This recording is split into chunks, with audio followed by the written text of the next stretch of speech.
আমাকে বলেছিল যে সময় হলে আমি জানতে পারবো, কিন্তু এখানে কোনো ঘড়ি নেই, কোনো টিকটিক শব্দ নেই, ছায়া সরানোর জন্য কোনো সূর্য নেই।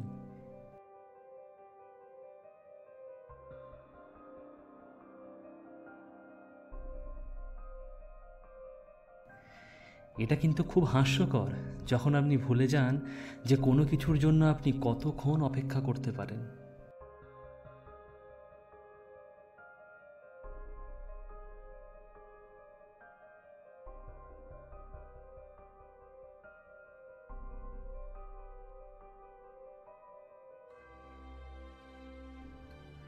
আমি এখানে আমার নাম লিখতাম প্রতিদিন, কিন্তু একদিন সকালে কলমের কালি কাজ করা বন্ধ করে দিল।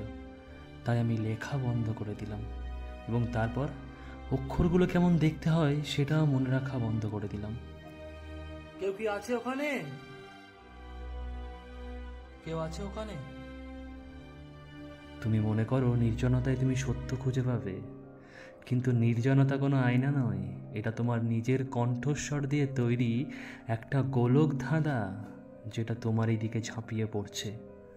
বেশ কিছুদিন ধরে আমি মনে করি যেন কেউ দেওয়ালের আড়ালে আছে। শুনছি, অপেক্ষা করছি, ভাবছি আমি কি কখনো ওই দেওয়ালে ধাক্কা দিয়ে তাকে জানান দিতে পারবো?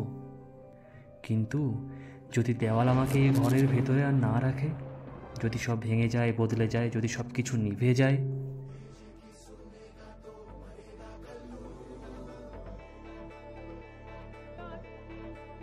কোনো ঘড়ি নেই, কোনো নাম নেই, কোনো বেরোনোর পথ নেই, শুধু এই ঘরটি আর আমি। ব্যাস এটুকুই, এটুকুই যথেষ্ট।